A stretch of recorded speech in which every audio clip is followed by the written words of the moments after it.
सबको लगता है कि मेरी वाइफ लियूरान एक भयानक कार एक्सीडेंट में मारी गई, लेकिन असली सच सिर्फ मुझे पता है। जो एक्चुअली मरी थी तो वो उसकी बड़ी बहन थी जिसका नाम था लूसी, और मेरी वाइफ ने इस मौत को एक गोल्डन चांस बना लिया, वो भी खुद को गायब करने के लिए, ताकि वो अपने सो कॉल्ड फर्स्ट लव सीगन के साथ भाग सके। मैंने डिसाइड किया मैं सबके सामने अनजान बनकर खेलूंगा। मैं ऑलरेडी उसकी आइडेंटिटी और रेजिडेंसी ऑफिशियली कैंसिल करवा दी है, और एक लीगल हस्बैंड होने के नाते मैंने उसकी कंपनी के सारे शेयर्स और एग्जीक्यूटिव पावर अपने कंट्रोल में ले लिए हैं। बहुत कम टाइम में मैंने सारी ऑपोजिशंस को भी हटा दिया। मेरी पिछली जिंदगी में मैंने इस झूठ को तुरंत एक्सपोज कर दिया था, लेकिन उसने बिना किसी पछतावे के सीधा जैंग जियांग के गले लगकर खुद को बचाया। मेरी बहन मर चुकी है, मुझे पता है दुख बहुत गहरा है, लेकिन ध्यान से देखो, मैं ही लियूरान हूँ। उसकी पूरी फैमिली ने मिलकर मुझे गैसलाइट किया, मुझे एक पागल ऑब्सेस्ड दामाद बना दिया जो अपनी ही साली के पीछे पड़ा हुआ है, और फिर मुझे झूठ बोलकर मेंटल असाइलम भेज दिया गया, जहाँ मैं सड़ता रहा। फिर अचानक मेरी आंखें दोबारा खुली और मैं वापस आ चुका था, उसी पल में जब आइडेंटिटी स्वैप कंप्लीट हुआ था। अगर कंफ्यूज हो कि क्या हो रहा है तो सब्सक्राइबर्स में समझाता हूँ। इसकी वाइफ ने खुद झूठ बोलकर लोगों को मैनिपुलेट कर दिया कि जो वहाँ पर मरी थी तो वो सच में इसकी वाइफ थी। ये प्यार उससे ज्यादा करता था, इस वजह से अब अपनी साली को ही ये अपनी वाइफ समझ बैठा है। लेकिन सच तो यही है कि यही साली उसकी बीवी है जो कि झूठ बोल रही है। फ्यूनरल पार्लर की हवा ठंडी और भारी थी। मेरी वाइफ वहाँ खड़ी थी, आंखें झुकी हुई, उंगलियां हल्की सी कांप रही थी। उसकी आवाज धीमी और भारी हुई थी। ब्रदर इन लॉ,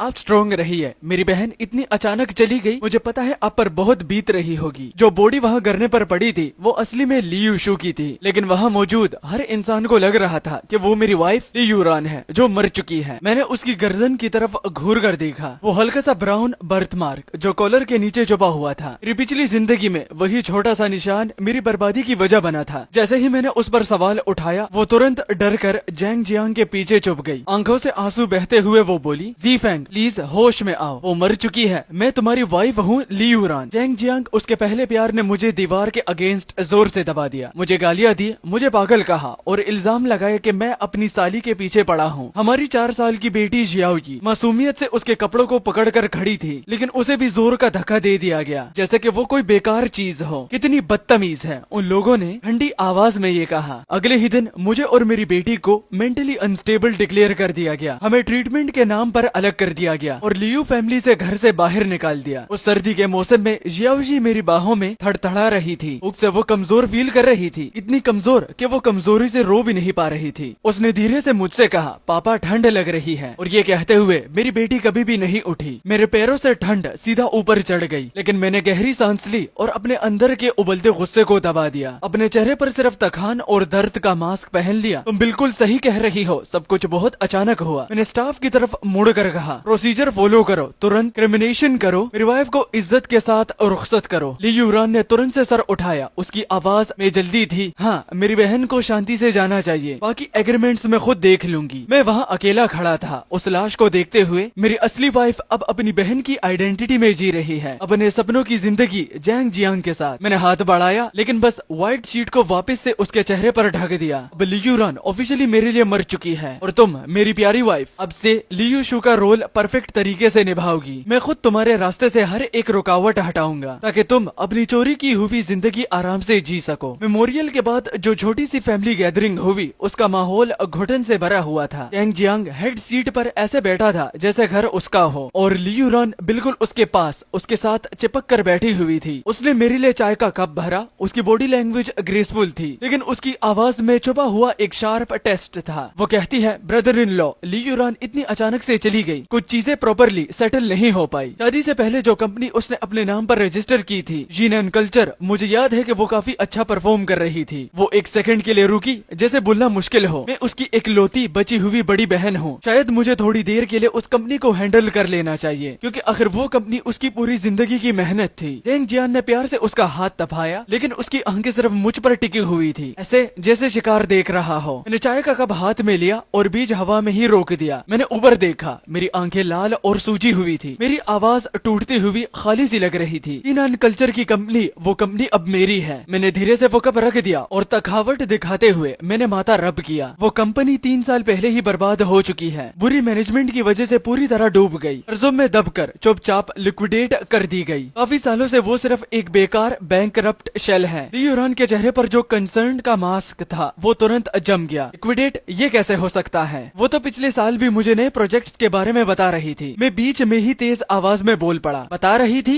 या फिर झूठ बोल रही थी? मुझे पता है कि वो क्या कर रही थी। एक जगह से पैसा लेकर दूसरी जगह भर रही थी। उसकी अपनी पर्सनल सेविंग्स जो थी वो भी जला रही थी, सिर्फ अपनी फेक इज्जत बचाने के लिए। वो नहीं चाहती थी कि तुम ये जैंग जियांग उसे फेलियर समझो। जब वो लियो फैमिली और इस शादी को छोड़ने वाली थी, मैंने उसके चेहरे पर शौक और डिसबिलीफ का रंग बदलते देखा। अंदर से मेरा दिल बिल्कुल ठंडा था। अब जब वो चली गई है, मैं ये सब बेइज्जती वाली बातें उठाना नहीं चाहता था। मैंने सिर झुका लिया, कंधे ढीले छोड़ दिए, आवाज धीमी कर दी, जैसे मैं टूट चुका हूँ। सिस्टर, रुआन अब नहीं रही। मैं और जियाओयी, हमारे पास अब कुछ भी नहीं बचा। अगर तुम्हारे दिल में जरा सी भी फैमिली वाली फीलिंग है तो बस मेरी छोटी सी बेटी का ख्याल रखना। मैं जिंदगी भर तुम्हारा एहसानमंद रहूंगा। बाकी उसकी प्रॉपर्टी सब खत्म हो चुकी है। उसने सब कुछ खुद ही बर्बाद कर दिया। ये कहकर मैंने अपने आप को और जियाओयी को इस कहानी के सबसे बड़े बेचारे और विक्टिम्स बना दिया। वहाँ बैठे हुए फैमिली मेंबर्स ने धीरे धीरे सर हिलाना शुरू कर दिया। उनकी नजरें ली यूरान और जैंग जियांग पर टिक गई, वो भी साफ नफरत के साथ। इस वक्त जब एक आदमी अपनी वाइफ को खो चुका है और एक छोटी बच्ची अपनी माँ से पिछड़ गई है, ये लोग उन्हें ही लूटने की कोशिश कर रहे हैं। उनकी लालच अब घटिया लगने लगी थी। ली यूरान का चेहरा भी लाल पड़ रहा था और कभी सफेद। उसका केयरफुली बनाया हुआ दुख का मास्क टूटने के करीब था। वो बस बड़ी मुश्किल से बोल पाई, मुझे पता नहीं था कि हालत इतनी खराब थी। जैंग जियांग ने मुझे एक अंधेरी खतरनाक नजर से देखा। उसने ली यूरान को अपनी तरफ खींच लिया। उसकी आवाज सडनली सॉफ्ट और फेक कंसर्न से भरी हुई थी। बस करो शू, अपने आप को और परेशान मत करो। हम ऑब्वियसली ज़ीफैंग और जियाओयी का ख्याल रखेंगे। बाकी डिटेल्स को बाद में डिस्कस कर लेंगे। और ये सुनकर अंदर ही अंदर में हंस पड़ा उनकी इस फेक एक्टिंग पर। लेकिन बाहर से मैंने सिर्फ थका हुआ सा सिर ही हिला दिया और पूरी तरह चुप हो गया। एक टूट चुके आदमी का रोल बिल्कुल परफेक्ट तरीके से निभाते हुए विला वापस आने के बाद जहाँ हम टेम्पररी स्टे कर रहे थे, तो छोटी सी जियाओयी ने अपना नन्हा सा सर मेरी गर्दन के पास छुपा लिया और धीमी सी आवाज और टूटती हुई आवाज में पूछा, पापा क्या मम्मी ने डिसाइड कर लिया कि वो मुझे नहीं चाहती? मेरा दिल एक पल के लिए रुक सा गया। मेरी जान, तुमने गलत समझा। मैंने उसके नरम बालों पर अपना गाल रखते हुए कहा, अब तुम्हारी मम्मी अब आसमान में एक सितारा बन चुकी है। जो तुमने लेडी देखी वो तुम्हारी आंटी थी, बस उनकी शक्ल सेम है। उसी दिन दोपहर को मैं पूरे लीगल डॉक्यूमेंट्स के साथ खुद कई गवर्नमेंट ऑफिस गया। वो भी ली यूरान का रेजिडेंसी स्टेटस ऑफिशियली कैंसिल कर दिया गया और सिस्टम में उसकी डेथ फॉर्मली रजिस्टर हो गई। इस दुनिया में उसकी हर लीगल पहचान line by line, entry by entry हमेशा हमेशा के लिए मिटा दी गई। उसके बाद मैंने लियो ग्रुप के लीगल टर्म और एग्जीक्यूटिव ऑफिस से कांटेक्ट किया। मेरी आवाज तो शांत थी लेकिन बिल्कुल क्लियर। मैं ज़ीफैंग बोल रहा हूँ। मेरी वाइफ ली यूरान एक भयानक एक्सीडेंट में गुजर चुकी है उनकी विल के मुताबिक और मैं उनका सोल लीगल गार्डियन हूँ। मैं तुरंत उसके सारे शेयर्स और इंटरेस्ट पर कंट्रोल ले रहा हूँ। सारे डॉक्यूमेंट्स अब प्रिपेयर करो। अब मैं ही उनकी पोजीशन और डिसीजन मेकिंग अथॉरिटी हैंडल करूंगा। ट्रांसफर ऑर्डर्स बिजली की स्पीड से कंप्लीट हो गए। साथ ही ली यूरान की एक्सीडेंटल डेथ इंश्योरेंस का जो बड़ा पे आउट था वो मेरे इंस्ट्रक्शन के मुताबिक सीधा जियाओयी के नाम पर एक नए ट्रस्ट फंड में डाल दिया गया। ये फंड इतना सिक्योर था कि कोई भी पैसा निकालने के लिए मल्टीपल स्ट्रिक्ट अप्रूवल्स की जरूरत होगी। जब मैं लियो फैमिली के एंसेस्ट्रल घर वापस आ गया, मेरी सास की तेज चुभती हुई आवाज हवा को चीर गई। वो निकम्मी लड़की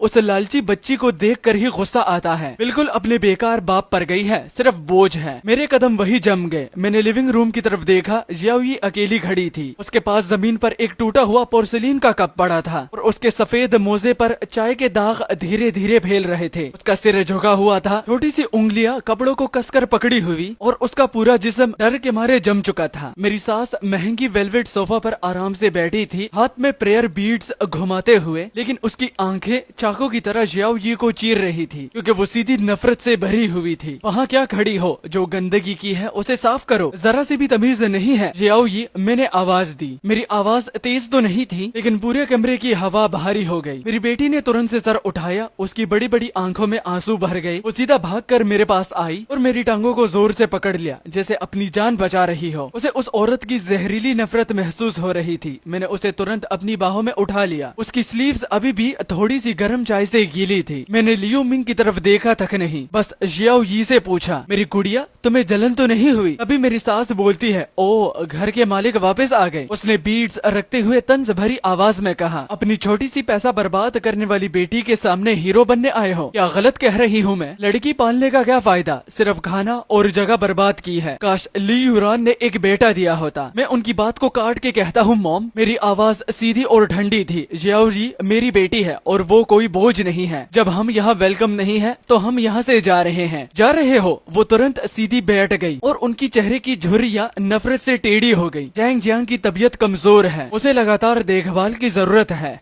मैंने ऑलरेडी अब्रॉड से एक प्राइवेट नर्स हायर कर ली है और अगर तुम पैसे नहीं दोगे तो कौन देगा? तुम लोग बाप बेटी के पैरासाइट इतने सालों से लियो फैमिली पर पल रहे हो और अब जब मेरी बेटी नहीं रही तुम सोच रहे हो जिम्मेदारियों से भाग जाओगे। मैं सीधा बोल रही हूँ, ऐसा बिल्कुल भी नहीं होगा। तभी जैंग जियान ने एक परफेक्टली टिम्ड कमजोर सी खांसी की और धीरे धीरे साइड होल से बाहर आया। ली यूरान तुरंत उसके पास आ गई जैसे उसकी परछाई हो। हाथ में गर्म पानी का गिलास लेकर और उसे आराम और धीरे से पानी पिलाने के बाद उसने मेरी तरफ देखा और उसकी आवाज में हल्की सी नकली नाराजगी थी। ब्रदर इन लॉ, मॉम बस दुख में है इसलिए उनकी बातें थोड़ी कड़वी लग रही हैं। जियाओ ये अभी छोटी है, उससे गलती हो गई है, उसका कोई बुरा इंटेंशन नहीं था, लेकिन जैंग जियान की रिकवरी सबसे इम्पोर्टेंट थी। वैसे भी आप भी अभी लियो फैमिली के दामाद हैं और ली यूरान के जाने के बाद ये नेचुरल है कि आप घर के सबसे ज्यादा जिम्मेदारियां उठाएंगे। मैंने तीनों को सीधा देखा। क्या खूबसूरत माहौल और सीन में देख रहा हूँ, वो भी फैमिली डिवोशन का। मैंने ठंडे और धीरे लहजे से कहा, मैं कभी अपनी जिम्मेदारियों से भागता नहीं और अपनी असली जिम्मेदारियां मुझे पता है कैसे निभाऊंगा। सब बातें साइड पर, लेकिन मेरी छोटी बेटी मेरी लास्ट लिमिट है। अगर किसी ने भी उसके बारे में कुछ और बुरा अल्फाज बोला तो याद रखना, मैं जी फैंग तुम सबके साथ हर रिश्ता तोड़ दूंगा। ये कहकर बिना और एक लफ्ज बोले मैंने उनके शौक भरे चेहरों को इग्नोर किया और जियाओ यू को सीधा उठाकर ऊपर ले गया। जब मैं स्टेयर्स के पास से गुजरा, टेरेस का दरवाजा हल्का सा खुला था और अंदर से धीमी आवाजों में बातें सुनाई दे रही थी। रिलैक्स, मॉम बस ऊपर से चिल्लाती है, अंदर से वो मुझे ही सबसे ज्यादा चाहती है। अभी के लिए वो मुझे ही अपनी असली बेटी मानती है। ये ली रुयान की आवाज थी जिसमें हल्का सा घमंड साफ महसूस हो रहा था। मैंने तुम्हें तकलीफ दी, तुम्हें किसी और के नाम से जीना पड़ रहा है। ये जैंग जियांग की आवाज थी जो कि पिघली हुई मिठास जैसी थी। तुम्हारे लिए कुछ भी, बस प्रॉब्लम ये है कि जी फैंग और वो बच्ची थोड़ी ट्रबलसम है। जल्दी मत करो, हम लॉन्ग गेम खेलेंगे। उसे जिम्मेदारियां उठानी है, उठाने दो। मॉम अपना काम कर लेंगी। मेरी बाहों में जियाओ यी को पकड़ने की ग्रिप थोड़ी सी टाइट हो गई। उसने मेरा मूड चेंज महसूस कर लिया और अपने छोटे से हाथों से मेरी पीठ पर हल्की सी ठपकी दी जैसे मुझे ही तसल्ली दे रही हो। रूम में वापस आकर मैंने दरवाजा बंद किया और जियाओ यी को बेड के किनारे बैठा दिया और बड़े ध्यान से उसके मोजे और पैर चेक करने लगा, ये कंफर्म करवाने के लिए कि गर्म चाय ने उसकी स्किन को जलाया तो नहीं। उसने मेरी आंखों में सीधा देखकर धीरे से पूछा, पापा दादी जी मुझसे इतनी नफरत क्यों करती हैं? क्या इसलिए क्योंकि मैं एक लड़का नहीं हूँ? उस मासूम सवाल ने जैसे मेरे सीधा दिल को ही चीर दिया। मैंने उसके बाल हल्के से रफल किए। नहीं मेरी जान, इसमें तुम्हारी कोई गलती नहीं है। जियाओ यी, कुछ लोगों के दिल ही सड़ चुके होते हैं। अगली सुबह जल्द ही ऑफिशियल ट्रांसफर ऑर्डर्स और प्रोटेक्शन इनिशिएशन नोटिस आ गया। मैंने एक सेकंड भी वेस्ट नहीं किया और तुरंत अपनी आखिरी चीजें पैक करनी शुरू कर दी। मुझे इस जहरीली जगह से जितनी जल्दी हो सके निकलना था। सिंपल सा सामान उठाकर और जियाओ यी का हाथ पकड़कर मैं फौरन फोयर तक पहुंच गया। भी पीछे से कदमों की आवाज आई। ली यूरान सीढ़ियों के बीच में खड़ी थी। उसकी नजर मेरी सूटकेस पर टिकी हुई थी, ठंडी और सख्त। उसके चेहरे पर धीरे धीरे से अंधेरा पड़ रहा था। वो पूछने लगी, तुम जियाओ यी को कहाँ लेकर जा रहे हो? मैंने उस प्रोजेक्ट का इनिशिएशन लेटर फोल्ड किया और शांति से अपने ब्लेजर के अंदर रख लिया और जियाओ यी को थोड़ा सा पीछे करते हुए मैंने जवाब दिया, मैं कहाँ जा रहा हूँ ये बताना जरूरी नहीं है मिस लू। मैंने उस चेहरे को देखा जो पहले इतना अपना लगता था और अब बिल्कुल अजनबी लग रहा था। मेरी आवाज बिल्कुल सीधी और ठंडी थी। एक पल के लिए मेरा एक्सप्रेशन जम गया था। फिर उसने अजीब और गरीब एक्सप्रेशन बनाना शुरू किया जैसे उसके जी में किसी ने उसको लात दे दी हो। वो कहने लगी, ब्रदर इन लॉ, जिद में आकर ऐसी बात मत कहो। तुम एक बच्ची को इतनी दूर ले जाओगे जहाँ तुम्हारा कोई नहीं है। अगर कुछ हो गया तो मदद के लिए कोई भी नहीं होगा। यहाँ एंसेस्ट्रल हाउस में रहो। कम से कम मैं, मॉम और जैंग जियांग तुम दोनों का ख्याल रख लेंगे। मैं जवाब में कहता हूँ जरूरत नहीं है। मैंने उसकी बात बीच में ही काट दी और जियाओ यी का हाथ कस के पकड़कर आगे बढ़ने लगा। आज के बाद हमारे पर्सनल मैटर्स के लिए लो फैमिली से कोई लेना देना नहीं है। अचानक वो आगे बढ़ी, उसकी नजर सीधा मेरे ब्रीफ केस पर पड़ती है। उसने झटके से उसका स्ट्रैप पकड़ा और एक ही पल में बैग खींच लिया। मैं रिएक्ट भी नहीं कर पाया। उसने जिप खोली और बेचैनी से अंदर तलाश करने लगी। फिर उसने वही डॉक्यूमेंट्स निकाल दिए, कंपनी के ऑफिशियल लेटर हेड और सील वाला पेपर, प्रोजेक्ट इनिशिएशन फॉर्म। उसने एक नजर उस पर डाली और उसका चेहरा तुरंत सख्त और अंधेरा सा हो गया। बिना एक पल सोचे उसने दोनों हाथों से पेपर पकड़ा और एक तेज आवाज के साथ उसे बीच से फाड़ दिया। मैं तुम्हारी ही भलाई के लिए ये कर रही हूँ ज़ीफैंग। उसने फाड़ते हुए टुकड़े जमीन पर फेंके, पेपर के टुकड़े हवा में हिलते हुए नीचे गिरने लगे और वो ऊपर से लेक्चर देने लगी। तुमने सालों से कोई प्रॉपर जॉब नहीं की, यहाँ रहना सबके लिए बेहतर है। मैंने जमीन पर बिखरे हुए कागज को देखा, वो मेरा एस्केप था, मेरे पूरे प्लान का पहला और सबसे इम्पोर्टेंट स्टेप। मेरे सीने में गुस्सा जोर से टकरा रहा था, लेकिन मैंने सिर्फ सर उठाया और उसकी आंखों में सीधा देखा, ठंडी जिद भरी नजरों के साथ, और कहा मेरी भलाई के लिए ली युरान नहीं, अब शायद मुझे तुम्हें लियू शान बुलाना चाहिए। इस हक से तुम डिसाइड करती हो कि मेरे लिए क्या सही है। उसकी आंखों में तुरंत अंधेरा छा गया। वो मेरे करीब आई और धीमी जहरीली आवाज में बोली। उसका सारा फेक सॉफ्टनेस गायब हो चुका था। ज़ीफैंग, जिस हाथ से तुम्हें खाना मिलता है उसको मत काटो, भूल मत, इतने सालों से तुम और तुम्हारी बेटी को कौन पाल रहा था। लियो फैमिली का हर दाना और हर बूंद फ्री में नहीं मिला। अभी ली युरान की मिट्टी भी ठंडी नहीं हुई और तुम सोच रहे हो सब रिश्तों को तोड़कर भाग जाओगे, लियो फैमिली के ब्लड लाइन को ले जाकर गायब हो जाओगे। जिंदगी इतनी आसान नहीं होती, समझे। जैसे नाशुक्र आदमी को तो कुत्ते की तरह ट्रीट करना चाहिए था। उसकी बातें सुनकर मुझे हंसी आ गई, एक पागल सी टूटती हुई हंसी। मैंने कहा,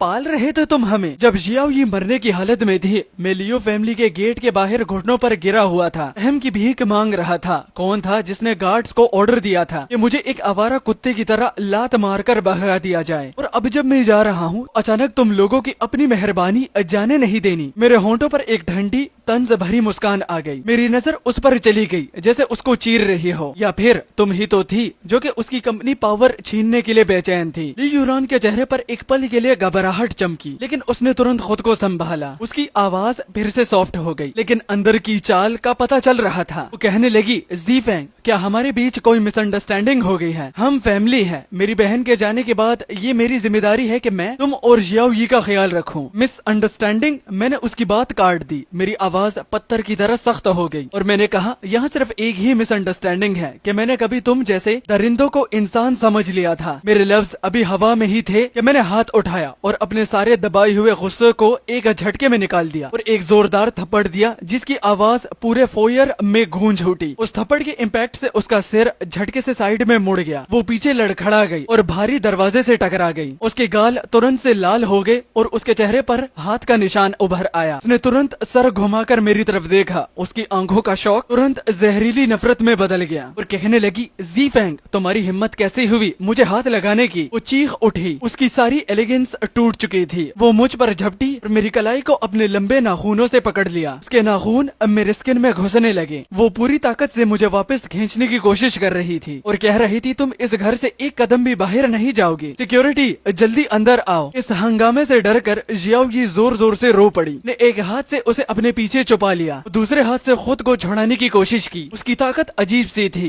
जैसे कोने में फंसी हुई जानवर की बेचैन पागल एनर्जी। जब हम दोनों इस उलझन भरी झपट झपटी में फंसे हुए थे, तभी मेन गेट जो हमेशा बंद रहा था और सिर्फ सिक्योरिटी इंटरकॉम से ही खुलता था, अचानक बाहर जोर से खुल गया। तेज दोपहर की रोशनी अंदर भर गई और दरवाजे पर एक खड़ा आदमी लंबी तेज परछाई के साथ सामने आया। वो सीधा और शक्तिशाली खड़ा था। उसकी प्रेजेंस में एक हैवी अथॉरिटी थी, जैसे कोई हाई लेवल एग्जीक्यूटिव हो। उसकी नजर पूरे सीन पर घूमी, इस घटिया ड्रामा को एक पल में समझ गई और फिर जाकर रुकी ली युरान पर, जो अब बिखर चुकी थी। उसका चेहरा सूजा हुआ, बाल बिखरे हुए और वो अब भी मेरी शर्ट को पकड़कर लटकी हुई थी। ली युरान एकदम से जम गई, जैसे किसी ने उसे पत्थर बना दिया हो। उसकी चीखें, उसकी हर हरकत एक पल में ही रुक गई और उसके चेहरे पर जो जंगली गुस्सा था वो धीरे धीरे उतर कर मौत जैसी सफेदी में बदलने लगा। प्रेसिडेंट ली, आपके डिपार्चर के लिए गाड़ी रेडी है। आगे खड़ा आदमी रोशनी में आया। उसकी परफेक्टली सिली हुई सूट की शार्प सॉलिट्यूड साफ दिख रही थी। वो था ग्रुप सीईओ का चीफ स्पेशल असिस्टेंट चेन शू। उसके पीछे दो प्रोफेशनल सिक्योरिटी गार्ड्स खड़े थे, कंपनी के इलीट ब्लैक यूनिफॉर्म में। उसका चेहरा बिल्कुल इमोशनलेस था। उसने हल्की सी रिस्पेक्ट के साथ मुझे सिर झुकाकर ग्रीट किया, फिर साइड हो गया और सीधी क्लियर आवाज में बोला, प्रेसिडेंट ली, सच के लिए प्राइवेट जेट अरेंज हो चुका है, गाड़ी बाहर वेट कर रही है, लीगल टीम और प्रोजेक्ट के कोर मेंबर्स एयरपोर्ट पर आपसे मिलेंगे, फ्लाइट के दौरान भी ब्रीफिंग कंडक्ट की जा सकती है। प्रेसिडेंट ली, ये टाइटल सीधा ली यूरान का होश उड़ा देता है। उसकी पकड़ मेरी कलाई से तुरंत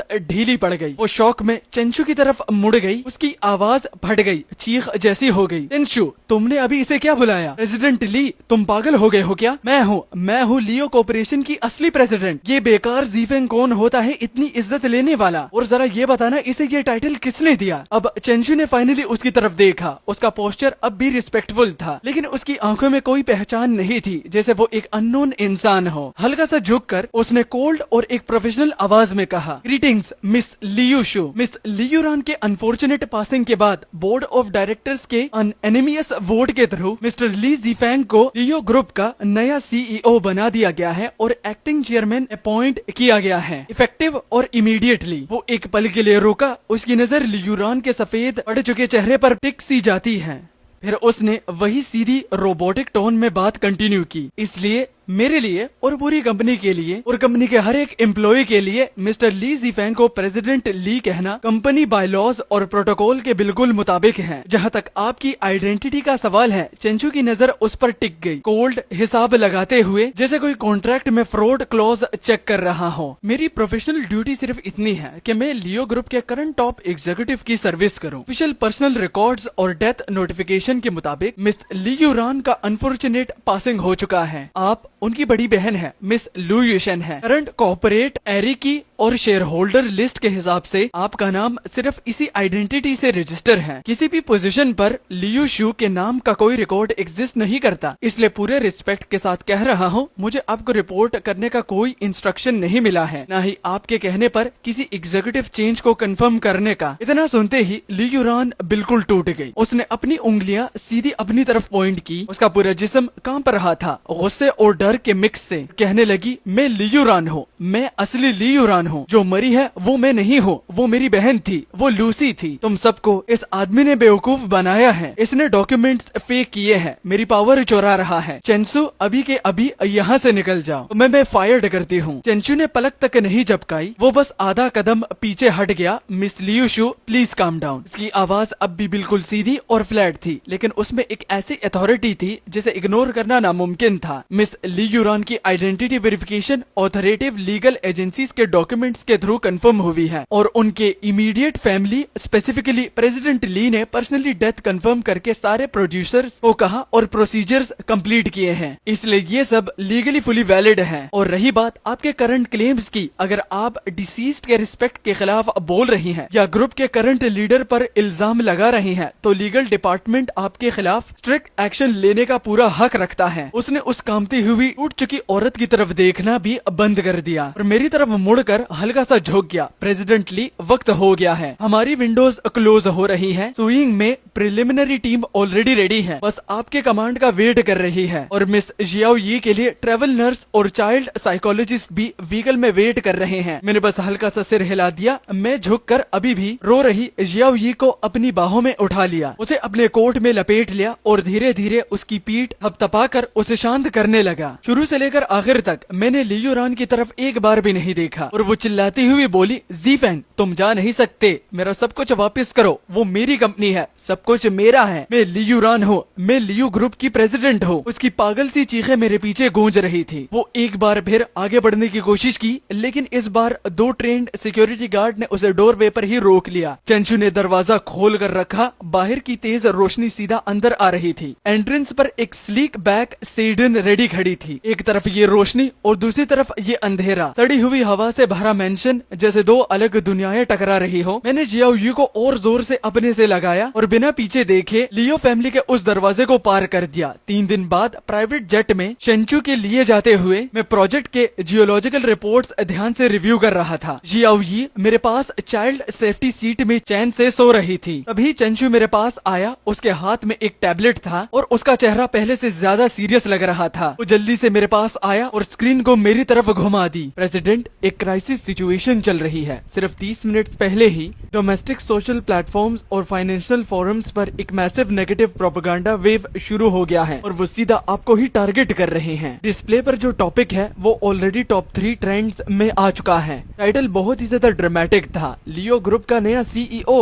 वाइफ किलर और एक एसेट थीफ। ट्रेंड के मॉडरेटर का एक नया अकाउंट है, लेकिन ऑलरेडी ऑफिशियली वेरीफाइड। बायो में लिखा है गुजरी हुई लो रुआन का क्लोज फ्रेंड और ऑथराइज्ड स्पोक पर्सन। इस अकाउंट ने एक लॉन्ग एक्सपोज पब्लिश किया है, साथ में एक वायरल वीडियो क्लिप भी। वीडियो में लू रियान या शायद कोई और जो लियू शू बनकर आ रही है, बिना मेकअप के सिंपल ब्लैक स्वेटर में दिख रही है। आंखें लाल और सूजी हुई, चेहरा बिल्कुल पीला और वो बिल्कुल टूट चुकी लगती है। बोलने से पहले ही उसकी आंखों से आंसू गिरने लगते हैं। कैमरे के सामने खड़ी होती है, आवाज टूट रही है, हर लफ्ज दर्द से भरा हुआ है। ये सब बिल्कुल अनबिलीवेबल है। मैं लियू शू हूँ, लू रियान की ट्विन सिस्टर।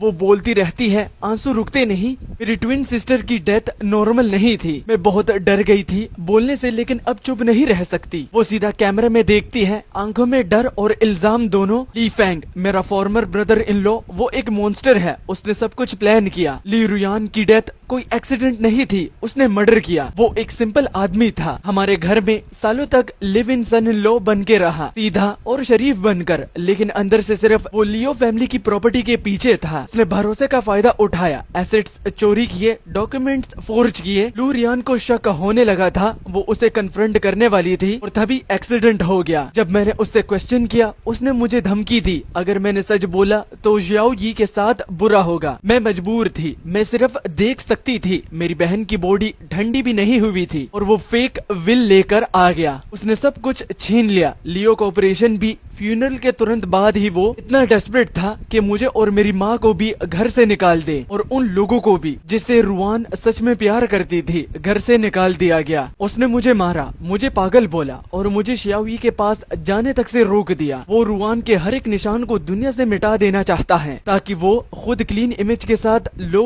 एजेंसी पर कब्जा कर सके। वीडियो के इस पॉइंट पर वो पूरी तरह टूट चुकी थी, आंसू में डूबी हुई, ऑलमोस्ट कोलैप्स होने वाली थी। तभी एक आदमी का हाथ फ्रेम में आता है, उसे संभालते हुए, टिश्यू देते हुए। वो था जैन जियांग। उसने दर्द भरी आवाज में कहा, शू बस करो, हमारी बॉडी ये सब और हैंडल नहीं कर पाएगी। हम रुआन के साथ होने वाले जुल्म को यूं ही नहीं जाने देंगे। स्क्रीन ब्लैक हो जाती है और वीडियो सीधा एक लॉन्ग आर्टिकल पर रीडायरेक्ट हो जाता है। आर्टिकल जो सपोजिटली लू रियान की सिस्टर के पर्सपेक्टिव से लिखा गया है, डिटेल में बताता है कि कैसे मैंने रुआन को टॉर्चर किया, कैसे मैंने कार क्रैश प्लान किया, कैसे मैंने अपनी ही छोटी बेटी को बार्गेनिंग चिप बनाया। मुझे एक ऐसे इंसान के रूप में दिखाया गया जो कि रुआन के मरने के बाद एक दिन भी पूरा नहीं रुका और तुरंत बाहर के इन्वेस्टर के साथ लियो ग्रुप पर कब्जा करने की प्लानिंग कर रहा था। राइटिंग इतनी डेंजरस और इमोशनल थी कि मुझे एक cold blooded gold digger parasite बताया गया और अपनी वाइफ का किलर एक हार्टलेस इंसान के रूप में पेंट किया गया और पूरे कमेंट सेक्शन का मेल्ट डाउन हुआ। वो सब मेरे लिए गुस्सा, नफरत और जहर ही उगल रहे थे। ये तो रियल लाइफ हॉरर स्टोरी है, थ्रिलर मूवी से भी ज्यादा स्केरी। अपनी ही बेटी को पॉन बना रहा है।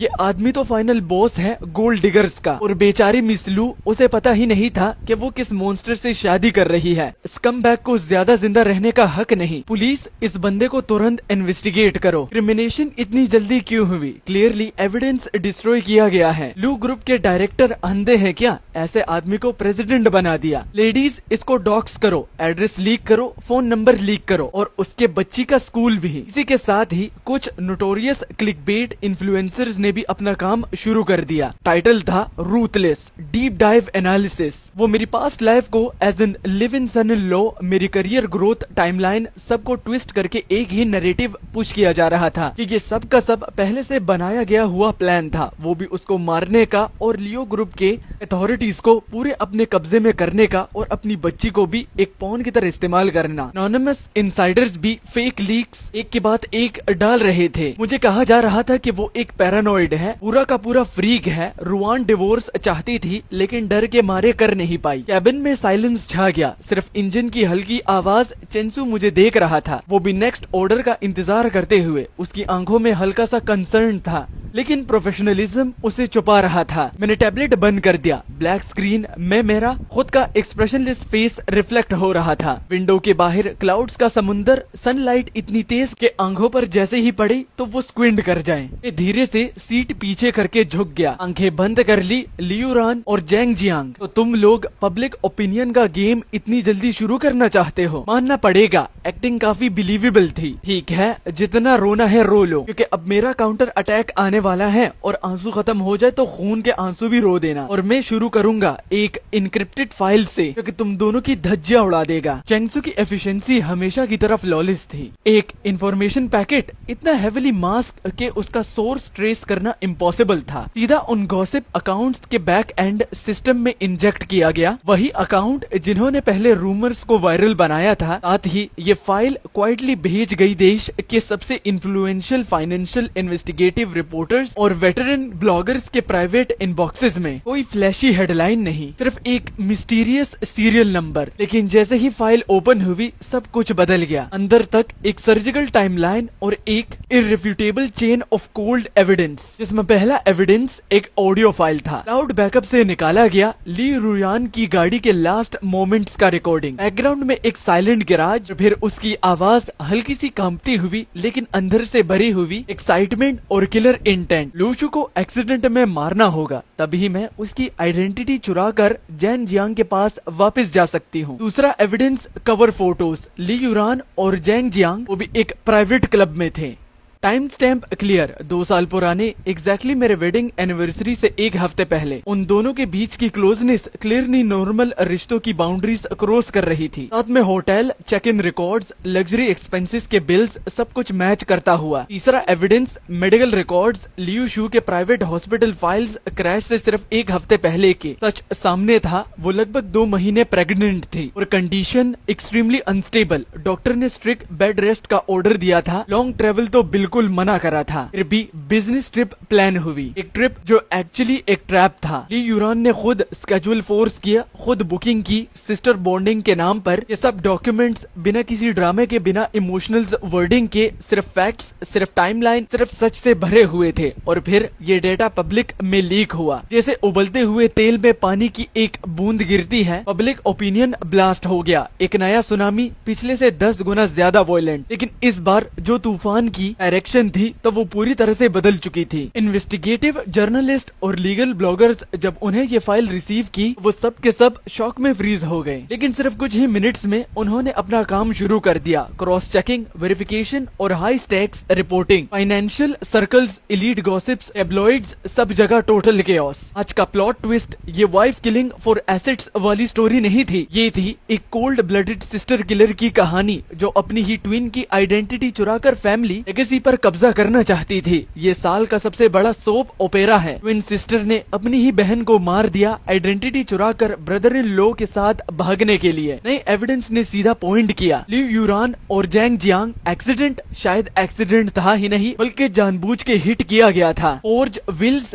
इम्ब्लेस्ड एसेट्स और अपने ही हस्बैंड और बच्चे को मैनिपुलेट करना। लोग पूछने लगे ये औरत इंसान है या कोई डीमन। और फिर इंटरनेट का गुस्सा 180 डिग्री टर्न ले लिया। जो नफरत पहले प्रेसिडेंट ली पर थी, अब वो सीधा शिफ्ट हो गई सिस्टर किलिंग आइडेंटिटी थीफ और उसके एडल्ट्रस अकॉम्पाइल्स पर। कमेंट्स फ्लड होने लगा। जो लोग प्रेसिडेंट ली को गाली दे रहे थे, अब सामने आओ और माफी मांगो। वो गोल्ड डिगर नहीं था, वो तो शिकार था। एक जहरीली सांप उसकी जिंदगी को तोड़ने में लगी थी। ली युरान और जैंग जियांग के सोशल मीडिया अकाउंट्स कहाँ हैं? जैसे ही मिले इंस्टेंटली सीज हो गए। तरफ से गालियां, कर्सेस और एक ही डिमांड, सच बताओ। जो इन्फ्लुएंसर पहले उनका सपोर्ट कर रहे थे, ये तो चुपचाप अपने पोस्ट डिलीट कर गए या एक्सपोज हो गए कि उन्होंने पैसे लिए थे झूठ फैलाने के लिए। ये था दोनों तरफ का वार, पब्लिक ह्यूमिलिएशन थी। लेकिन सबसे डेंजरस मूव अभी बाकी था। ये सारा एविडेंस सिर्फ ऑनलाइन लीक नहीं हुआ, ये सीधा लियू फैमिली के घर पहुंच गया। चेंसू ने पर्सनली अरेंज किया एक professionally bound dossier high resolution proof के साथ handed delivery Liu ancestral mention के अंदर सीधा लियू मीनू के हाथ में। रूमर्स के मुताबिक लियू रियान और जैंग जियांग ऑलरेडी वहाँ थे, पैट्रियार्क के तख्त को क्लेम करने की कोशिश कर रहे थे और साथ ही प्लान बना रहे थे कि कैसे पब्लिक बैकलैश को कंट्रोल करे। लेकिन सब उल्टा फट गया। लियू मीनू ने खुद को स्टडी रूम में लॉक किया लगभग 1 घंटे के लिए और फिर अंदर से जोर की आवाज आई, वो भी ग्लास टूटने की। उसके बाद एक डिस्टोर्टेड और एक जोर की चीख सुनाई दी, तुम जानवर हो, एक मॉन्स्टर, कैसे कर सकती हो तुम ये सब? वो तुम्हारी अपनी बहन थी, तुम मेरा अपना खून हो। शू मेरी बच्ची, मासूम शू, तुम्हारी मौत इतनी दर्दनाक और ना इंसाफी भरी थी, सब मेरी गलती थी, मेरी अंधी सोच ने तुम्हें मार दिया। और तुम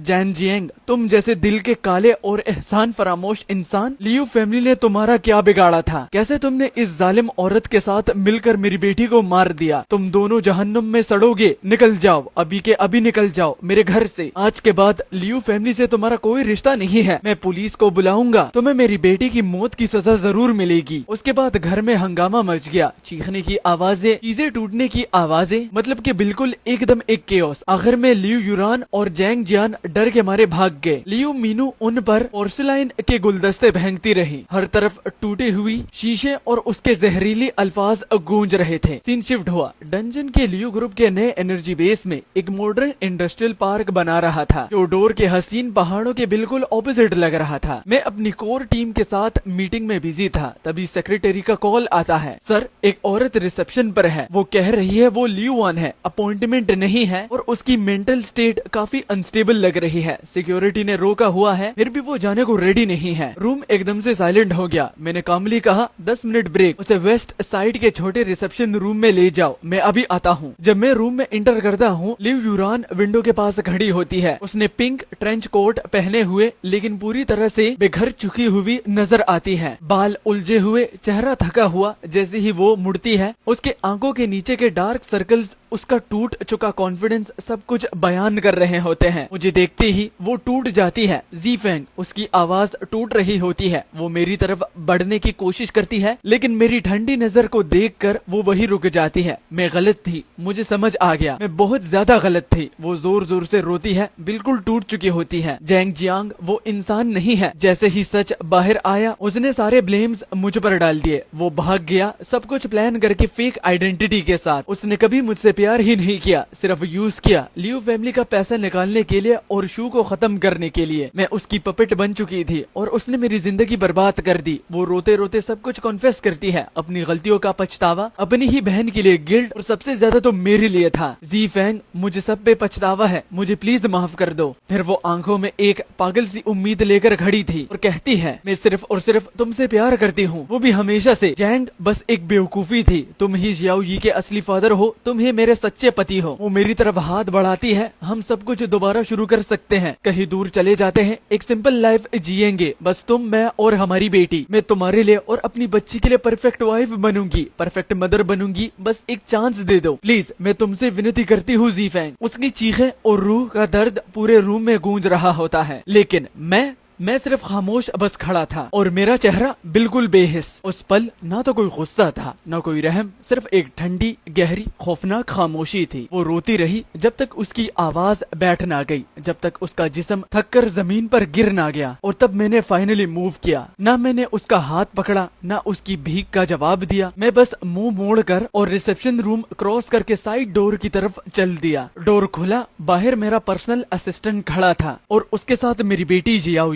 उसकी आफ्टरनून क्लासेस अभी खत्म हुई थी। जैसे ही उसने मुझे देखा, उसकी आंखें चमक उठी। पापा, मैं झुककर उसे अपनी बाहों में उठा लेता हूँ, एक स्ट्रॉन्ग प्रोटेक्टिव एम्ब्रेस। वो नेचुरली मेरी गर्दन पकड़ लेती है और क्यूरियोसिटी से मेरे शोल्डर के ऊपर से रूम के अंदर झांकती है। वहाँ एक अजीब औरत खड़ी है, मेकअप पूरा भीग चुका है, रो रो कर टूट चुकी। जियाओजी के चेहरे पर कंफ्यूजन था, लेकिन वो डरी नहीं, वो और ज्यादा मेरे पास चिपक गई। मैं धीरे से मुड़ता हूँ, उसे अपने पास कस के पकड़ते हुए और सामने खड़ी लियू यूरान की तरफ देखता हूँ। अब उसके आंसू रुक चुके थे, लेकिन उसकी आंखें काली, बिल्कुल काली। उस पल मैंने जियाओगी के छोटे से जिस्म को एक दीवार बना दिया, मेरे और उसके बीच की आखिरी कनेक्शन तोड़ने के लिए। रुयान, मेरी आवाज बिल्कुल सीधी ठंडी जैसे जमी हुई झील। लोगों की नजर में मेरी वाइफ रुयान मर चुकी है, उसे वापस लाने का कोई रास्ता नहीं है। दोबारा कभी हमारी जिंदगी डिस्टर्ब करने की हिम्मत मत करना, क्योंकि तुम जानती हो मैं क्या कर सकता हूँ। एलिवेटर टॉप फ्लोर पर रुकता है, डोर खुलता है और सामने एक रोशनी से भरा कॉरिडोर होता है। मेरी टीम वहाँ वेट कर रही थी। मैं उस रोशनी में आगे बढ़ जाता हूँ, अपनी बेटी को गले लगाए हुए, और पीछे सब कुछ छोड़ देता हूँ। कुछ चीजें जब एक बार खो जाती हैं, तो जिंदगी भर के लिए चली जाती है। इसी के साथ ये एपिसोड खत्म होता है। ये फुल सीरीज थी, होपफुली आप लोगों को पसंद आई होगी। छोटी है लेकिन आपके दिल को जरूर टच किया होगा। वीडियो को लाइक करना, चैनल को सब्सक्राइब करना, और अगर हाइप का बटन दिख रहा हो तो उसे भी हाइप कर दो। हम 1 लाख सब्सक्राइबर के बहुत ज्यादा करीब है भाई लोग, जल्दी जल्दी करवा दो यार।